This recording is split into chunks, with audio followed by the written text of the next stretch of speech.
Сегодня республика отмечает свой 98-й день рождения. По этому случаю в Государственном театре оперы и балета накануне состоялись традиционные торжественные собрания и праздничный концерт. Участники и гости – это почетные граждане, заслуженные работники региона, ветераны, представители общественных организаций и национальных автономий.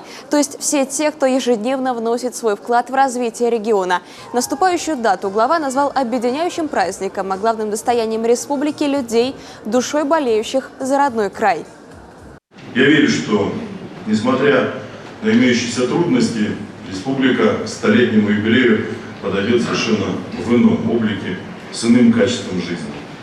И мы с достоинством встретим в 2021 году столетний юбилей, нам не будет стыдно за потраченные ресурсы, за выполненную работу.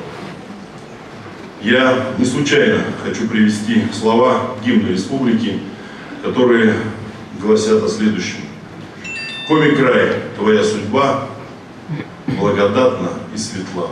Я хочу, чтобы это было навязчивой идеей каждого, чтобы это не просто были слова гимна, а это был смысл жизни всех живущих сегодня и будущих поколений.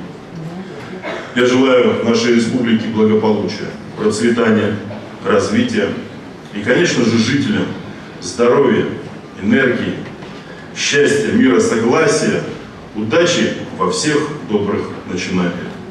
С праздником, дорогие друзья, с днем рождения республики! Кузнем Дабуршу! Для приглашенных выступили лучшие творческие коллективы и талантливые артисты, в том числе ансамбль «Осякы». Основные же праздничные мероприятия по случаю 98-й годовщины образования пройдут во всех городах и районах сегодня. 22 августа в течение всего дня ожидается насыщенная программа и работа множества развлекательных площадок. Сыктывкарцев и интинцев даже порадует большой вечерний праздничный салют.